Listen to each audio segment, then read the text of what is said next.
A gente vai dividir a aula em duas partes. A primeira vez sobre Hanukkah de uma visão um pouco mais profunda. E como a gente vê com a história, que as mudanças que aconteceram na época pré-Hanukkah, ou Hanukkah, ou pós-Hanukkah, são muito importantes para a gente ver. O Rav Tzvi Yehuda, ele sempre falava que história em hebraico, se escreve com teto, mas ele escrevia com taf. O que quer dizer? Para esterka é a ocultação de Deus. Deus rege o mundo através da história. Na história a gente consegue ver a mudança de tudo que Deus está fazendo no mundo, a gente vê através da história. Muitas vezes a gente não consegue ver no nosso presente, mas se a gente vai estudar o passado, a gente consegue ver. Isso também é claro na vida de cada um particular. Quando a pessoa ela vê, Deus me livre, uma coisa difícil na vida, ela parece que está tudo preto, está tudo ruim. Mas muitas vezes depois ele consegue perceber que foi para o bem. Também através da história a gente consegue ver não o presente, mas muitas vezes o passado, como foi tudo premeditado, como que é tudo já Deus está supervisionando e levando o mundo a um objetivo, que é o Tikkun Olam, que é o conserto do mundo. Então tem duas Gemarot muito importantes que a gente tem que ver, que elas mostram um período de pré-Hanukkah. Quando a gente começa, tem três. Vamos lá. A primeira é a seguinte: tinha um grande Alexandre Magno, que ele era o grande imperador. Ele estava conquistando o mundo até que ele chegou a conquistar Jerusalém. Quando ele chega em Jerusalém, todo o Am Yisrael ficou morrendo de medo e foram avisar para o líder da geração. Quem era o líder da geração? Shimon HaTzadik. Shimon HaTzadik, quem já estudou Pirkei Avot, ele aparece na segunda Mishnah de Pirkei Avot. Shimon HaTzadik היה משנה כנסת הגדולה. Ele era um grande sábio, ele era o Kohen HaGadol daquela época. O Kohen HaGadol, que é o sumo sacerdote, veste aquela roupa super linda, toda colorida, que muitas vezes as pessoas pensam que a roupa que ela trata tem que ser uma roupa totalmente fosca. Pelo contrário, tem que ser uma roupa totalmente no estado ideal. As cores tem que brilhar, e uma roupa com turquesa, vermelho, com brilhantes. E avisaram ao Kohen HaGadol, que era o líder da geração: ouve só, o Alexandre Magno está vindo acabar com a gente. Ele falou: tá bom, vamos. Onde ele está? Está quase chegando aqui na muralha de Jerusalém. Eu quero ir para lá. Levaram ele para lá, ele saiu, falou: perigosíssimo, ele vai te matar. Ele sai da muralha e espera o Alexandre Magno com toda a vestimenta dele de Kohen Gadol. Chegam os exércitos todos, chega Alexandre Magno, matando todo mundo no caminho. Ele vê a face e a roupa do Kohen Gadol. O que ele faz? Ele manda todo mundo parar. Ele desce do cavalo dele e se curva para o Kohen Gadol, para Shimon HaTzadik. A pergunta que todo mundo faz, todos os soldados ficam malucos. Era para a gente matar ele, se curva para um judeu. Ele responde: olha só, todas as guerras que eu fiz até agora foram guerras difíceis. Sempre ficava na dúvida se ia ganhar, perder, sempre estava altos e baixos. E antes de ganhar, sempre aparecia para mim a face desse homem. Eu nunca sabia quem era. E agora eu vi que eu não posso deixar de me curvar para ele. Essa é uma Gemara. Outra Gemara, a gente vai juntar todas, vamos pegar três histórias e vamos juntar as três histórias. Outra Gemara que acontece o seguinte: tinha um Yetzer Hará muito forte. Antigamente tinham vários Yetzer Hará muito fortes. E teve uma transição na história que os Chachamim viram que estava um Yetzer Hará de idolatria muito forte. E eles quiseram o quê? Anular o Yetzer Hará de idolatria. Anular. Antigamente não é que nem hoje, eles anularam. Antigamente a pessoa passava por uma árvore se curvava, tinha vontade de se curvar. Pensava que nem hoje em dia a gente tem vontade de, não sei, de entrar num restaurante, eles tinham vontade de se curvar, uma coisa que a gente não consegue entender hoje em dia. Por que hoje a gente não consegue entender? Porque eles acabaram com esse Yetzirará. Claro, eles também tentaram acabar com o Yetzirará de sexo. Viram que estava... Já viram o que aconteceu no Rio de Janeiro hoje em dia? E falaram... A gente tem que acabar com isso, senão é... Conseguiram acabar ou não? Acho que não. Alguém acha que sim? Trocaram, né? Conseguiram. Muito bom, muito bom. Eles acabaram com o Yetzirará, só que no dia seguinte eles foram no supermercado comprar ovo e não tinha ovo. Por que não tinha ovo? Tinha essa da galinha. A galinha e o galo Não funcionaram. estavam certo, não tinham o Yetzirará de também lá. Nem a Aí- vaca, nem o boi. Nem vaca, nem o boi e nem o ser humano. E o que aconteceu? O que eles fizeram? Trouxeram de volta o Yetzirará do sexo, mas com menos uma coisa. O que é essa coisa? O incesto. Que é o pai com a filha, irmão, irmã. Hoje tem os malucos também com esse, infelizmente, mas a maioria do mundo, a gente vê que isso acalmou. Essa é outra história. Na mesma época, acabou a profecia. Acabou a profecia. Os últimos Neviim, Zechariah, Hagai, Malachi, todos eles acabaram nessa época. E aí começou a escrita da Torá oral. É uma coisa mais, não profecia do céu, e sim uma coisa mais do intelecto. Tudo isso aconteceu junto. A pergunta da aula é: o que tem a ver uma coisa com a outra? Isso é baseado nos ensinamentos do Rabbi Tzadok HaKohen Milublin. Ele explica muito bonito, no vídeo do Rav Adari, do Shivat HaKotel, que ele explica muito bem isso. Prestem atenção. Na mesma época, houve uma mudança também no mundo Goi. Qual foi a mudança no mundo Goi? Uma mudança drástica. Quem era o mentor de Alexandre Magno? Alguém sabe? Aristóteles. Aristóteles. Mitologia grega.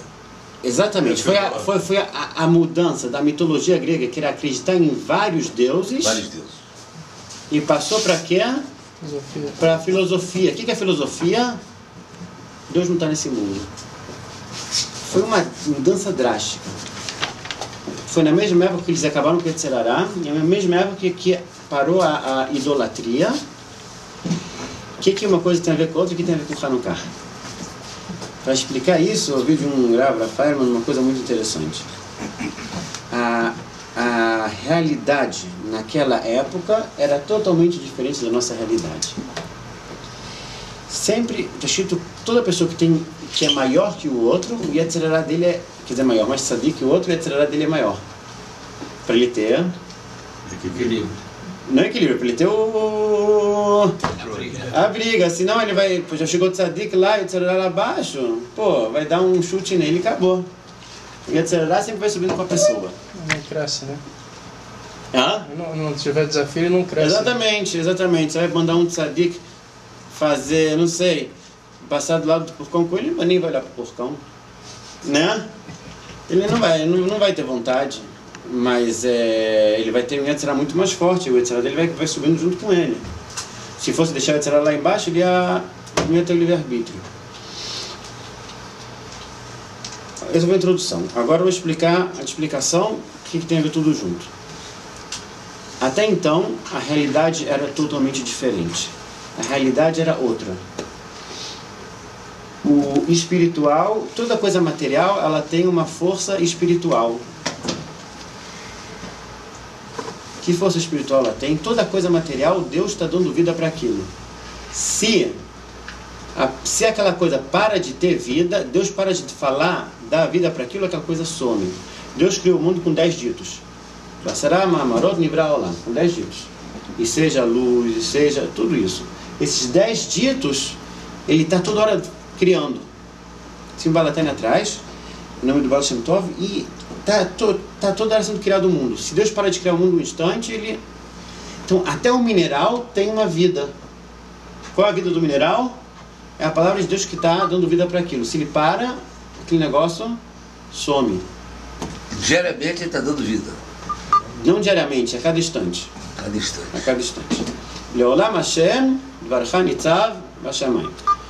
Sempre a palavra de Hashem está nos céus, dando vida para a terra. Agora, olha que interessante. Antigamente, eles conseguiam ver dentro da parte... Vamos dar um exemplo simples. Toda a matéria é formada por átomos. Sim ou não? Claro. O átomo ele é formado por quê? Moléculas. Não. Próton, Exatamente. Elétrons. No núcleo dele tem os prótons e os nêutrons. E em volta, quem está dando volta são os elétrons. O que acontece? Então toda essa mesa é formada por átomos. O que acontece se um elétron fala com o outro, do outro? Vamos fugir? O que vai acontecer? Acabou Gera tudo. um íon. Desintegra. Hã? Gera um íon.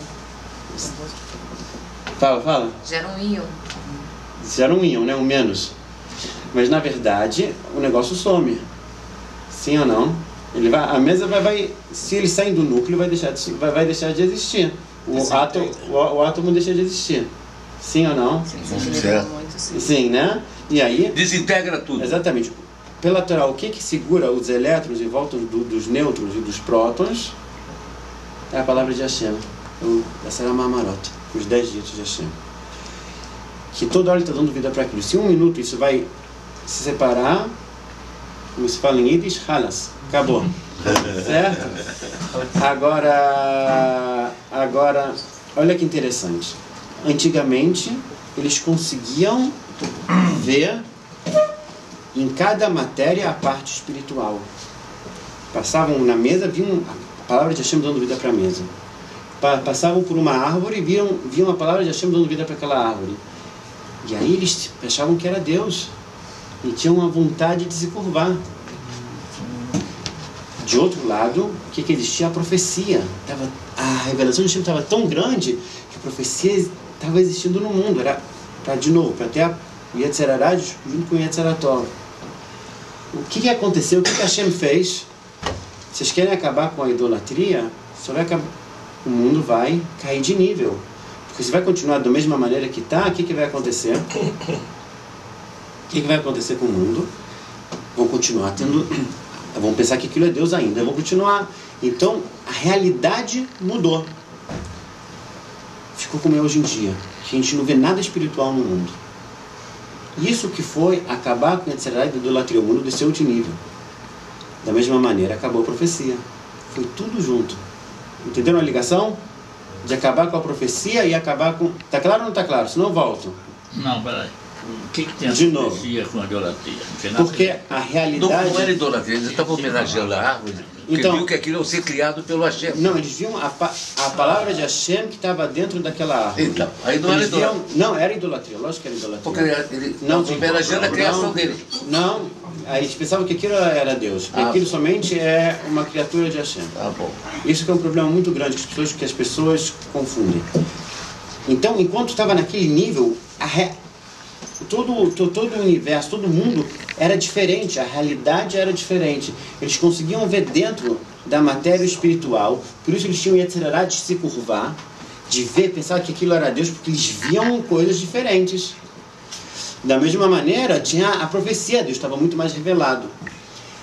Aí os Chachamim acabaram com a idolatria da mesma maneira que acabou a profecia, porque o mundo desceu de nível e está no nosso mundo de hoje em dia, que a gente não vê nada. Essa profecia tem a ver com nível menor? Não vejo não. Tem a ver, porque Hashem está menos revelado hoje em dia. Tá vendo? Mas por Então quê? acabou o positivo e o negativo. Calma. Por quê? Sim. Como assim? Está menos revelado. Se ele tiver totalmente revelado, a gente não vai... a gente vai deixar de ser finitos e vamos encontrar um grau de Hashem que ainda não é o momento. Então, se revelar, nós temos um grau mais baixo para que isso não seja ainda nesse momento revelado. Foi assim que eu estudei no Tânia essa semana. Muito bom, Ricardo, muito bom. É uma forma de Hashem. A gente Ainda não estamos prontos, não. se nós somos seres finitos, Então, tem uma elevação espiritual que assim, que nem os sadiks eles podem alcançar, nem eles Exatamente, podem porque é por causa da realidade mundial. Da realidade mundial. Já que a realidade mundial ela não proporciona isso. Mesmo o maior tzadik, hoje em dia, ele vai quase chegar à profecia, mas não vai chegar à profecia, vai chegar ao Ruach HaKodesh. Por quê? Mesmo falando que o Rav Kook tinha um pouco, mas é impossível, sem Beit HaMikdash não dá para ter profecia. E o que a gente fala? Tem uma coisa diferente, profecia de Ruach HaKodesh. O Ruach HaKodesh também, ele pode olhar para a tua testa e falar toda a tua vida. Isso não é profecia. Profecia é falar com Hashem. Perguntar para Hashem, Hashem responde. É diferente. Se for com os anjos, não é profecia também. Com os anjos não é profecia. E é até proibido com os anjos. É muito sério. Agora... mas vamos voltar ao nosso assunto. Eu só fazer uma perguntinha. Quando eles acabaram com esse Yeserará, quem está relatado na Guimará qual o processo que eles fizeram, se foi alguma brahá, ou se foi um... Tem um processo inteiro, eles não explicam como se faz isso, mas tem lá o que foi todas as consequências que aconteceram. Tem que estudar direitinho. Agora, alguns sonhos não são profecia, um pouco de profecia? São uns 6 centavos da profecia, mas não é igual, assim falando contigo, entendeu? Não é você fala e ele responde. É diferente. Não é 100% claro. Vai ser uma coisa clara. Não é uma coisa... encoberta. Mas é uma profecia também, né? É uma profecia, mas como você vai descobrir... Um nível menor, talvez. Você não tem certeza se aquele sonho foi uma profecia ou não. Não é uma coisa clara. Eu sonhei com isso, amanhã vai acontecer. Não. Você não tem uma coisa certa. Entendi. Agora, vamos voltar. Então, o que aconteceu com o mundo? O mundo mudou de nível total, ele caiu de nível. Acabou a idolatria, acabou a profecia. E hoje Deus está totalmente oculto. A gente vê isso, a prova clara disso que eu falei para vocês. Até no mundo goi isso influenciou. Saíram da mitologia grega de um montão de deuses, que antigamente tinha idolatria, e passaram a uma filosofia que é totalmente o oposto. Que não vem Deus no mundo. Você vê até no mundo goi começou Aristóteles, Sócrates, Platão. E aí deu a origem a toda a filosofia, porque eles pararam. Imagina, toda a mitologia grega, que eles tinham vários deuses, tudo acabou. E começou também. Você vê que influenciou também no mundo goi, mudou a realidade mundial, não só. Mudou a realidade mundial. Hoje é mais forte, né? Hoje é mais forte. Hoje acha-se que tudo pode se explicar pela ciência, né?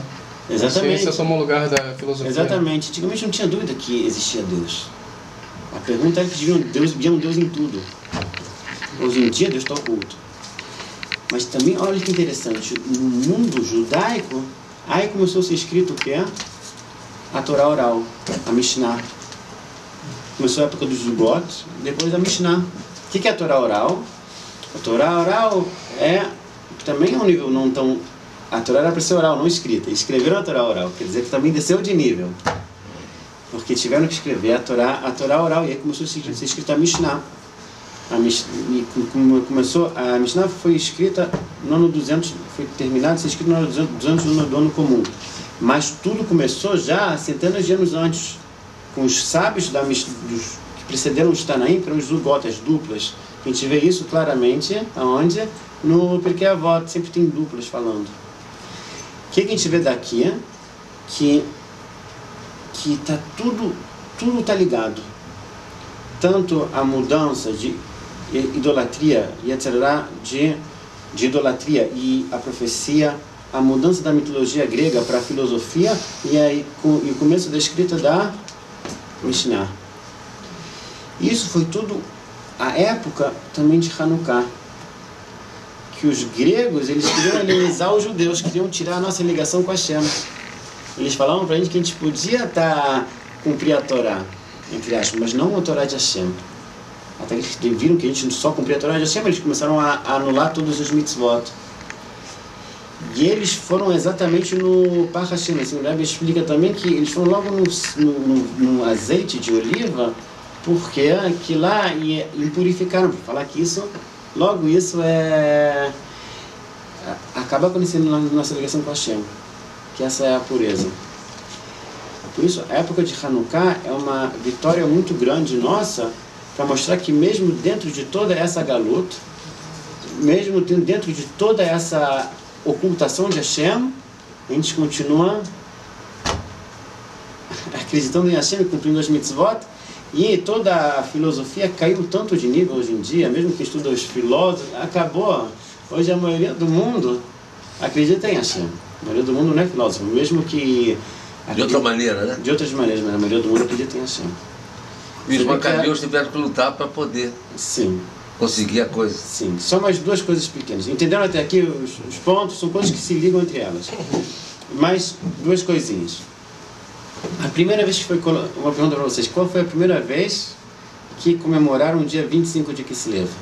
Que é agora. Vocês têm ideia? Outra pergunta.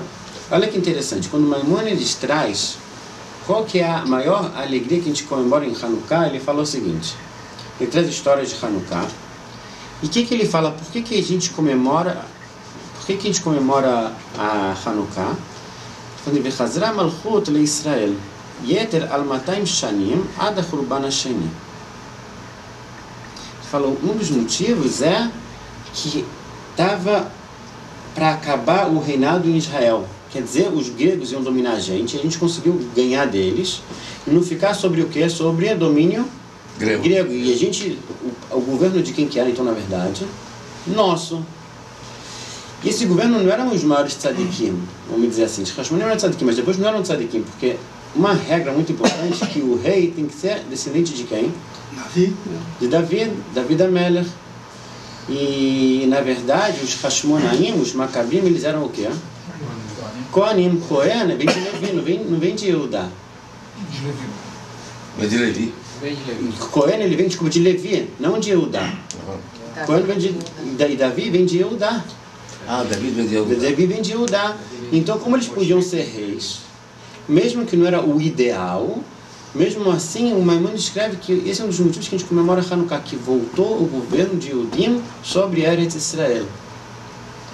Isso é uma das provas que a gente fala que também hoje em dia a gente tem que ficar feliz. Que mesmo que o governo não é de Yehudá hoje em dia, que não é o governo ideal, mesmo assim está na mão de Yehudim. Isso é uma grande coisa. E voltando à pergunta sobre qual foi a primeira vez que comemoraram Hanukkah, dia 25 de Kislev, a gente está no hemisfério sul, mas agora a gente vai ver no hemisfério norte, aqui a gente está começando no verão, porque na verdade o dia está ficando maior e a noite está ficando menor. No hemisfério norte é totalmente contrário. Tem um Midrash que fala que Adam Arishon, Adão, ele foi criado quando? Quem sabe que dia Adão nasceu? Sim, mas que dia do ano? Dia do ano? Rosh Hashanah, muito bom, Rosh Hashanah. Rosh Hashanah, exatamente. Rosh Hashanah foi há mais ou menos quanto tempo atrás? 3 meses? Há quantos meses atrás? Esse é Rosh Hashanah, 3 meses. Então vamos dizer que ele nasceu há 5.774 anos atrás, mas em Rosh Hashanah. Ele nasceu em Rosh Hashanah, agora no hemisfério norte, ele morava em Israel, não morava no Brasil, certo? O dia começou a quê desde então? O que aconteceu o dia estava o quê? Estava diminuindo cada vez mais. Estava indo do outono para quê? Para o inverno. E está escrito que ele, cada dia, ele viu o dia diminuindo, até que ele achou que o mundo ia acabar. Ia ficar só a noite, o mundo ia acabar. Ele ficou desesperado.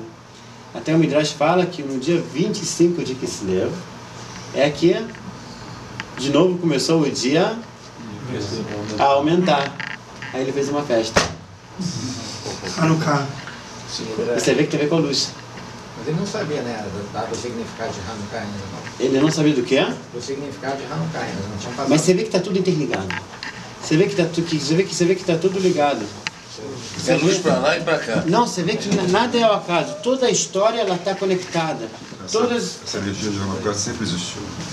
A energia de Hanukkah sempre existiu. Que nem explicam, o Ramchal explica que na verdade cada festa, o que acontece na cada festa? Cada festa ela tem é como se fosse andam de metrô, tá bom? Você vai entrar aqui, Siqueira Campos, depois Cardeal Arco Verde, Botafogo, não tem? Vai sempre parando.